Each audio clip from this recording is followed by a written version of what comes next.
부활절은 죽은 예수님이 사흘 만에 부활하셔서 우리도 이렇게 부활할 것이라는 증거가 세워진 날이 부활절입니다.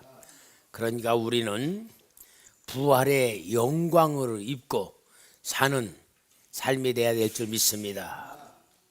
오늘 설교 제목이 항상 최고입니다. 저는 설교를 준비할 때에 설교 제목을 정하면서 어떻게 하면 우리 귀한 성도님들이 하나님이 주는 축복을 진짜 받으면서 살 수 있을까 하는 간절한 마음으로, 사랑하는 마음으로 설교 제목을 정하는데, 여러분, 제가 온갖 정성을 다하고 기도하면서 하나님의 은혜를 구하면서 우리 성도님들 앞에 하나님의 은혜가 입혀지기를 원하는 마음으로 이렇게 설교 제목을 딱 정한다는 마음을 아시고, 마음을 아시고 설교 제목으로 여러분 꼭 가슴에 품으시면서 여러분 그 마음이 설교 제목을 통하여 마음으로 충만한 하나님의 사랑에 채워지기를 바랍니다. 그래서 우리 한번 설교 제목 좀 같이 읽어볼까요? 시작. 아멘. 부활의 영광을 입고 살아야 돼. 여러분, 우리 사람은요, 몸뚱아리는 다 아무것도 아니지만 무엇을 입었느냐에 따라서 그 사람의 신분도 있고 그 사람의 권위도 세워지고 그 사람이 존귀함으로 나타나는 것이 뭘 입었느냐에 따라서예요. 오늘은 하나님이 입혀준 부활의 영광을 입으시기 바랍니다.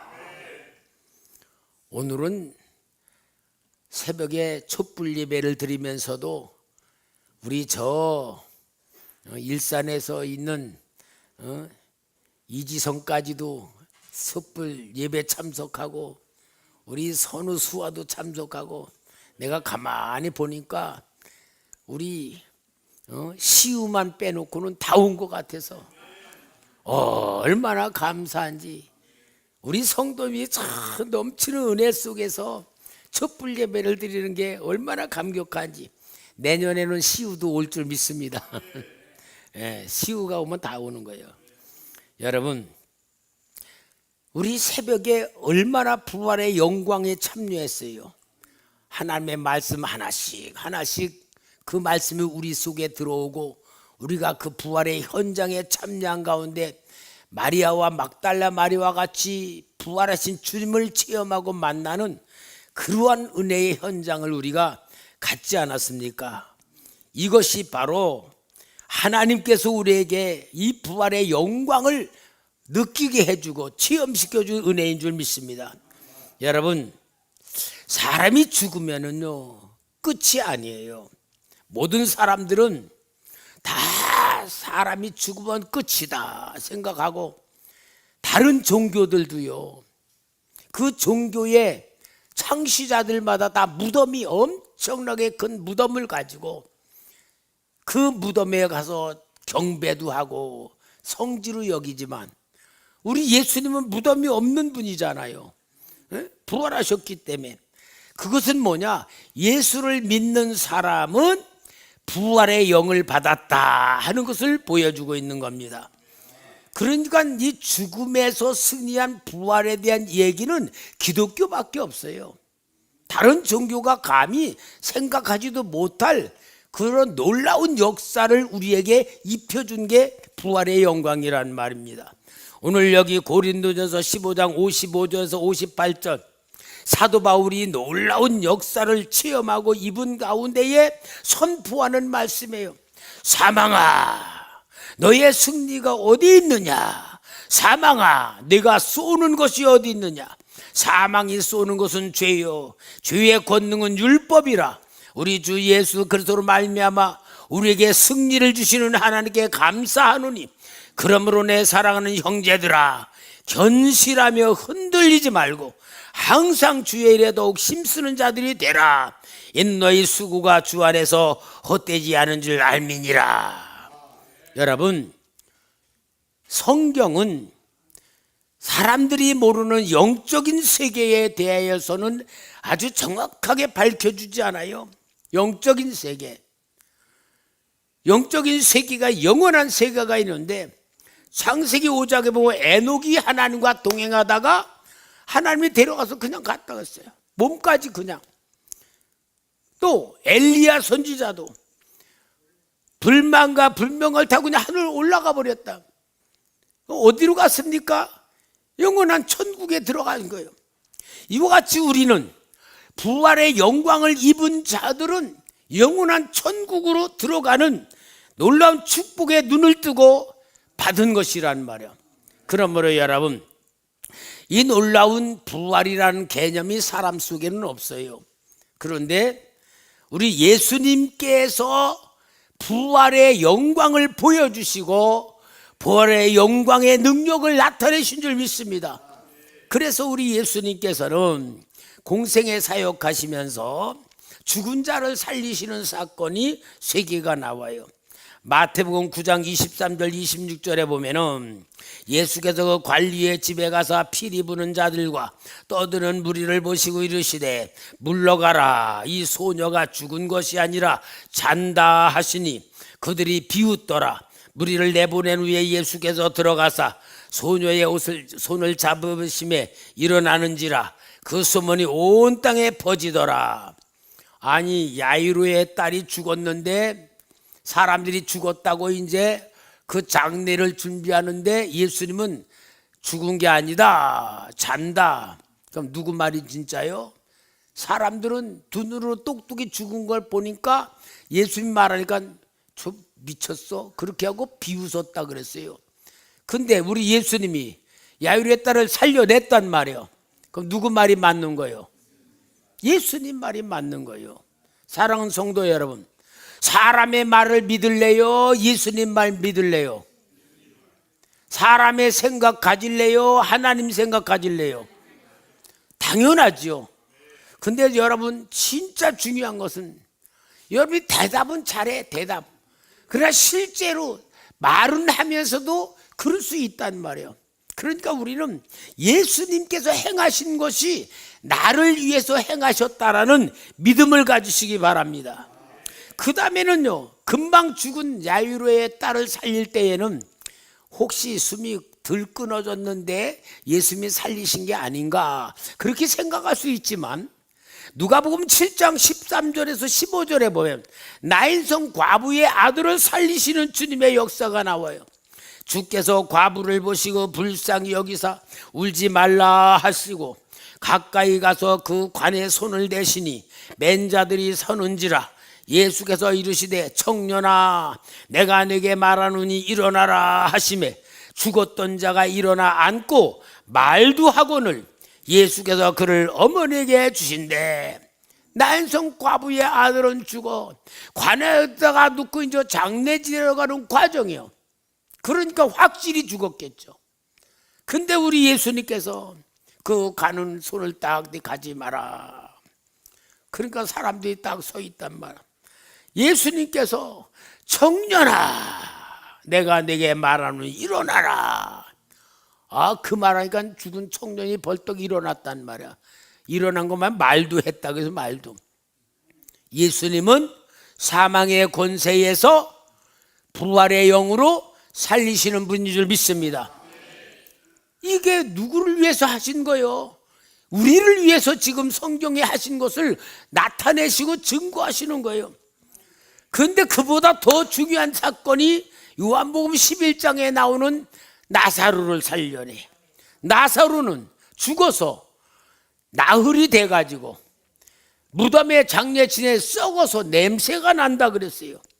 썩어서 냄새 나는데 우리 예수님께서 돌문을 열어놔라. 돌문을 열어놓은 다음에 우리 예수님께서는 큰 소리로 요한복음 11장 43절 44절에 보니까 이 말씀을 하시고 큰 소리로 나사로야 나오라 부르시니 죽은 자가 수족을 배로 동인 채로 나오는데 그 얼굴은 수건에 쌓였더라. 예수께서 이시되 풀어놓아 다니게 하라 하시니. 여러분, 나사로가 죽어 썩어서 냄새가 나, 진물이 나고 이제 송장이 막 썩는 과정인데 예수님께서 나사로야 나오너라 말씀하니까 이 썩어 냄새나는 송장이 그냥 살아났단 말이에요. 그러면은 나사로가 예수님의 음성을 듣고 예수님이 나 깨우는구나 그러고 살아났을까? 여러분, 귀로 들었겠어요? 아니요. 창조주이신 예수님, 우주 만물을 창조하신 하나님의 말씀이니까 죽은 자가 창조되는 것 같이 살아난 거예요. 이게 우리 주님께서 우리를 향하여 보여주시고 우리 주님께서 말씀하신 것이 요한복음 11장 25, 26절에 예수께서 이르시되 나는 부활이요 생명이니 나를 믿는 자는 죽어도 살겠고 무릇 살아서 나를 믿는 자는 영원히 죽지 아니하리니 이것을 내가 믿느냐 하시는 대로 살려내신 거란 말이에요. 근데 여러분, 우리는 실제로요, 솔직히 부활의 얘기를 하지만 이게 실감이 나지를 않잖아요. 왜? 우리는 너무나도 이 죽음이라고 하는 곳에 묶여버리고 죽음의 때 뺏겨. 예를 들어 봅시다. 아주 참 부부가 서로 사랑하면서 아주 참 좋은 부부가 있는데 갑자기 남편이 심장마비가 온 거예요. 119 불러가지고 막 가는데 심장이 멈춰버린 거예요. 병원에 갔는데 의사가 다 하더니 아이고 운명하셨습니다. 그러면서 이제는 서로 살아날 가능성이 없다 그러는 거예요. 그 남편이 급작스럽게 아까까지도 살아있는데 남편이 죽어버렸어. 그럼 부인이 어떤 심정이겠어요? 이제는 남편 의지하고 살고 남편과 함께 살던 삶에 남편이 죽어버렸으니까 얼마나 절망적이고 눈앞이 캄캄하고 머리가 하얘지면서 진짜 어쩔 줄 모르는 그 고통 가운데 이 아내가 완전히 빠져있는 게 남편의 죽음이라. 근데 장례지내로 이렇게 이제 영안실로 이렇게 갖다 놨는데 남편이 살아났다고 한번 상상해 봅시다. 남편이 나 하나님이 천국 갔다가 나 살아났어. 그런 경우 있잖아요. 간증 들어보면 살아났어. 그럼 부인이 어떨까? 기분이. 그 기분이 부활이에요. 그 기분이. 그러니까 여러분, 우리는요 실제로 한번 내 현실 속에서 한번 상상 좀 해봐야 돼. 이게 우리 하나님이 우리에게 부활의 영광을 입혀주시는 은혜란 말이에요. 이게 기독교의 능력이란 말이에요. 오늘 하나님이 우리에게 주신 믿음이란 말이에요. 약속이란 말이에요. 실체란 말이에요. 우리는 부활이라는 영광을 입고 산다는 건 머릿속에 이해할 게 아니고 내 실체가 돼야 될 줄 믿습니다. 그럼 이 역사를 이루기 위하여 우리 주님이 우리에게 부활의 영광을 입혀주기 위해서 행하신 것이 뭡니까? 예수님이 자신이 십자가에 죽으시고 그리고 죽으시면서 내가 부활할 것이라는 예언을 하셨던 거예요. 내가 죽을 것이다 한 것만 하여 죽었다 사흘 만에 내가 살아날 것이다 라고 우리 주님께서 말씀하셨던 거예요. 근데 여러분, 우리 주님이 우연히 죽은 게 아니고 안 죽으려 그러는데 죽은 게 아니고 이미 성경에 예언된 대로 우리 주님께서 죽으실 거라고 스스로 말씀을 하신 거예요. 한 번, 두 번도 아니에요.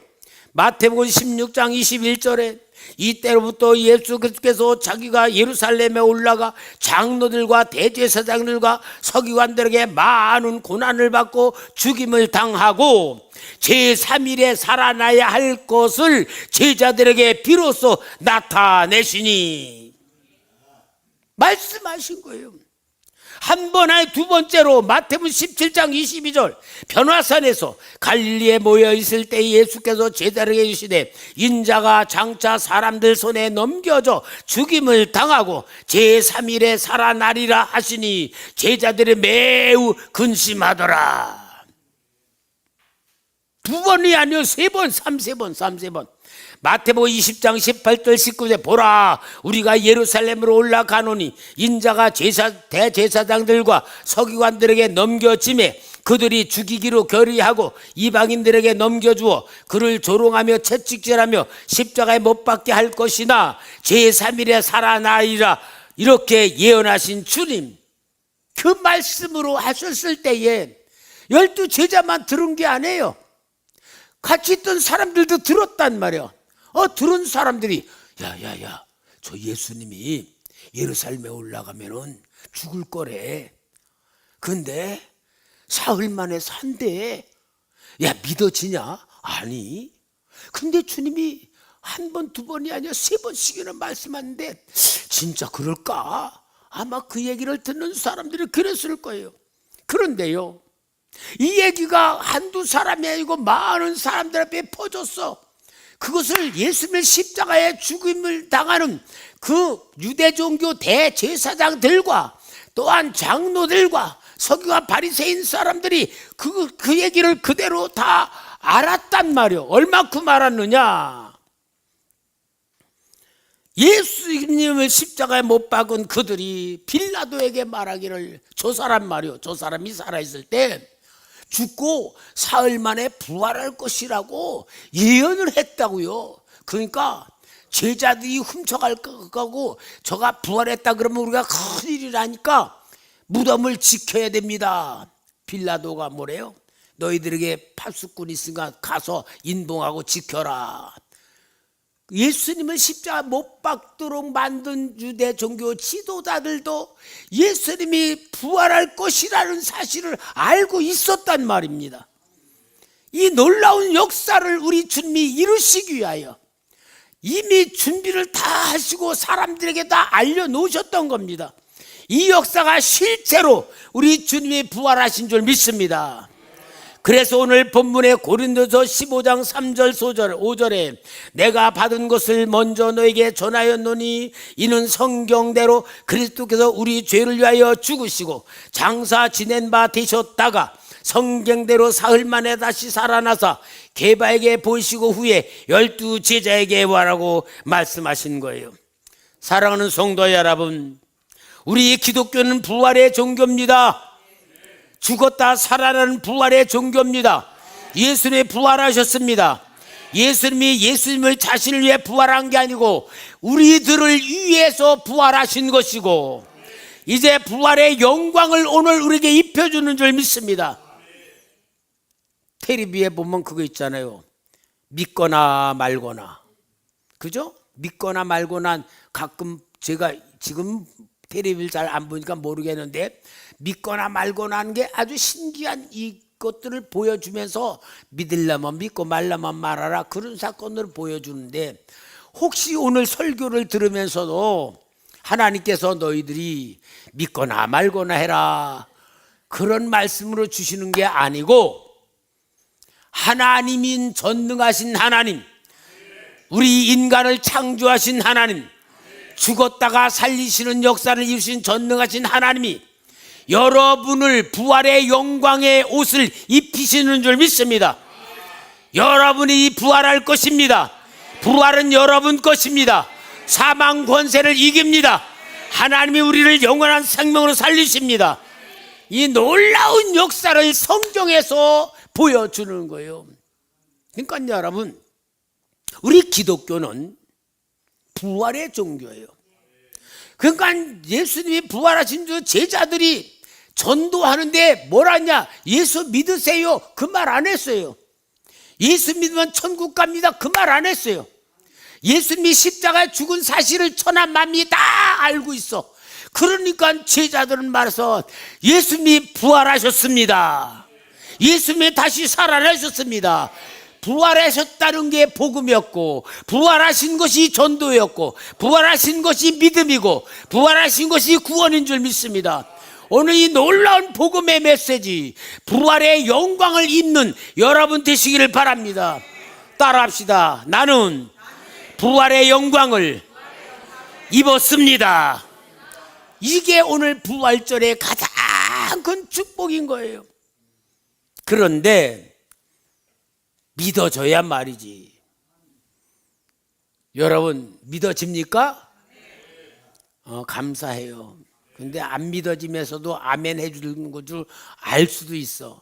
왜냐하면요, 부활이라는 영광을 입혀 주어도요, 이 사람이란 사람은요, 이성이라고 하는 이 죽음에 대한 이성이 꽉 눌려 사망 권세에 잡혀 있고 사망 권세에 눌려 있기 때문에 예수의 부활을 했어도 믿어지지가 않는 사건이 성경에도 나와요.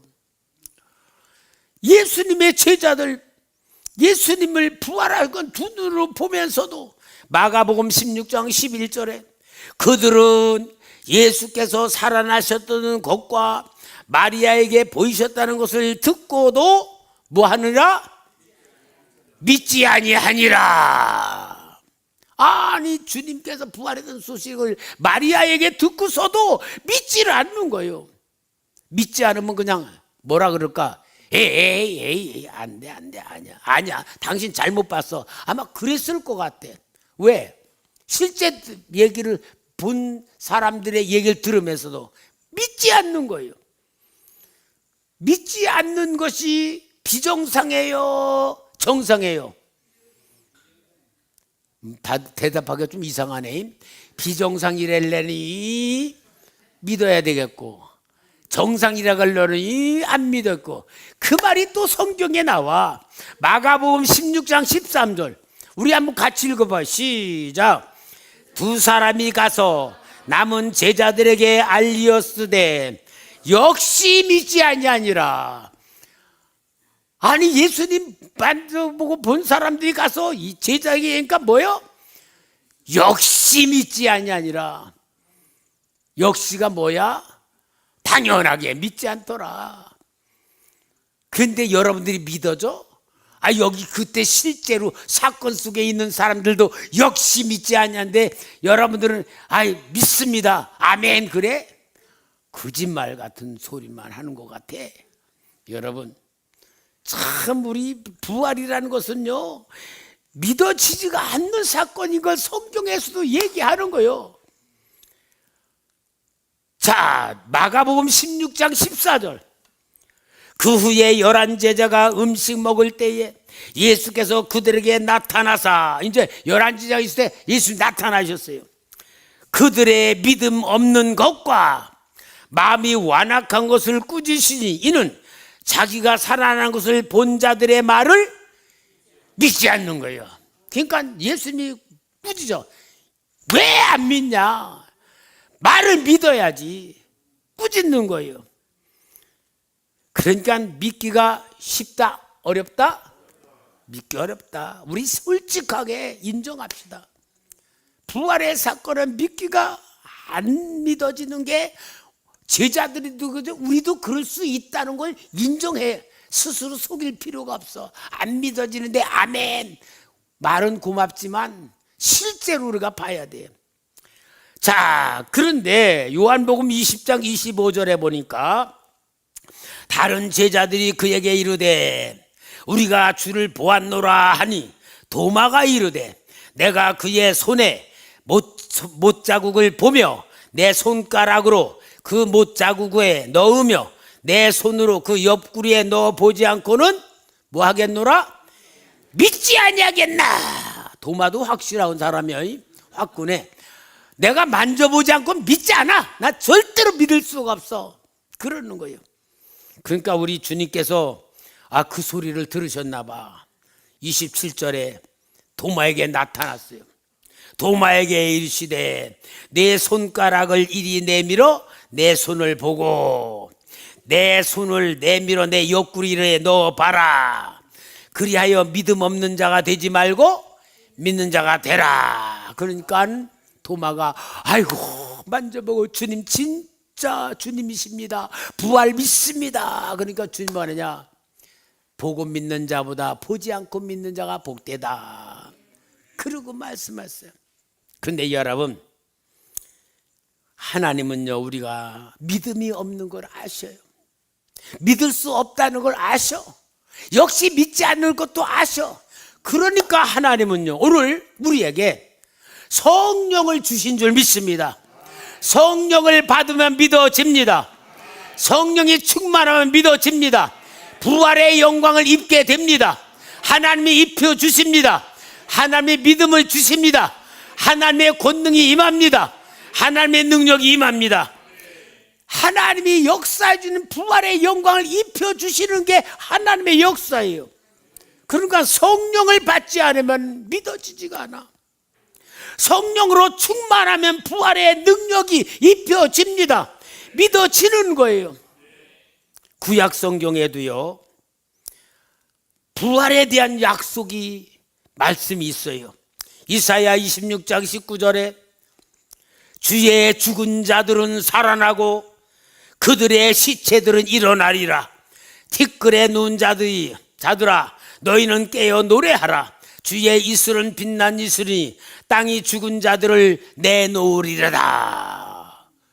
이사야 구약 시대에도 부활에 대한 약속이 있어요. 다니엘서 12장 2절에도 땅의 티끌 가운데서 자는 자 중에서 많은 사람이 깨어나 영생을 받는 자도 있겠고 수치를 당하여서 영원히 부끄러움을 당할 자도 있을 것이며, 호세아 6장 2절에 여호와께서 이틀 후에 우리를 살리시며 셋째 날에 우리를 일으키시리니 우리가 그의 앞에서 살리라. 할렐루야. 오늘 여러분, 부활의 영광의 옷은, 부활의 영광을 입는 것은 내가 입고자 해서 입어지는 게 아니라 우리를 구원하신 하나님 아버지가 우리에게 부활의 영광을 입혀주시는 겁니다. 우리는 입으면 되는 겁니다. 아멘 하면 되는 겁니다. 믿기만 하면 됩니다. 하나님이 책임집니다. 하나님이 역사하십니다. 하나님이 인도하십니다. 그러므로 여러분, 하나님이 하시는 거예요. 우리는 오직 아멘만 하면 돼. 믿으면 되는 거예요. 하나님이 역사인데 따라가면 되는 거예요. 순종하면 되는 거예요. 여러분, 우리 주님께서 부활의 첫 열매가 되셔가지고 이제 우리에게 부활의 영광을 입혀주시면서 우리에게 해야 될 것이 무엇인지 가르쳐줘요. 부활의 영광은 뭐냐? 세상의 모든 걸 이기는 능력입니다. 세상의 가장 큰 권세와 가장 큰 능력이 마귀가 잡고 있어. 마귀가 잡고 있는데 이 마귀가 잡고 이게 뭐냐? 죽음이야, 죽음. 사망 권세. 그러니까 사람은요, 아무리 능력 있는 사람이어도 숨이 꼴딱 넘어가면 끝나. 대통령이라도 죽으면 끝나고, 부자 재벌이라도 죽으면 끝나고, 학식 있는 박사님이라도 끝나고, 세상의 모든 사람들은 죽음이라는 것 안에서 다 끝나버려. 이게 마귀의 사망 권세예요. 그런데 부활의 영광을 입은 성도들은 사망 권세를 이기는 겁니다. 사망 권세를 이긴 실존이에요. 부활의 영광을 입은 우리는 사망 권세를 이긴 승리자입니다. 하나님의 영을 받은 자입니다. 하나님이 함께하는 자입니다. 그러면은 여러분, 사망 권세를 아래에 있는 것들이 뭐 있느냐? 염려, 근심, 걱정, 두려움, 이게 다 사망 권세 아래서 조금씩 스며드는 사망 권세의 역사예요. 그런데 우리는 사망 권세를 완전히 승리하고 이겨버린 영광을 입고 있으면 사망 권세 이긴 자들이 염려, 근심, 걱정, 두려움 묶일 필요가 있어 없어요? 그거는 완전히 조그만 쪼무레기들이란 말이야.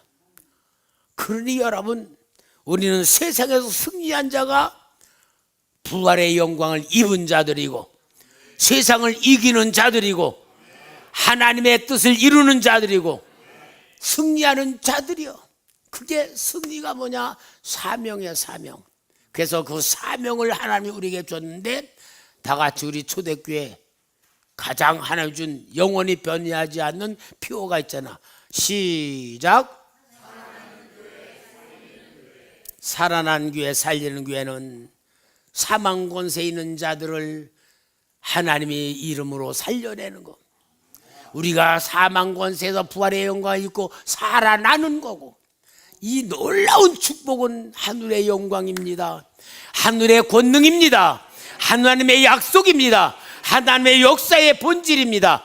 이 놀라운 역사를 입은 우리들답게 날마다 감사와 기쁨이 넘치고 은혜와 사랑이 넘치고 하나님의 역사가 나타난 그릇들 되시기를 주의 이름으로 축원합니다.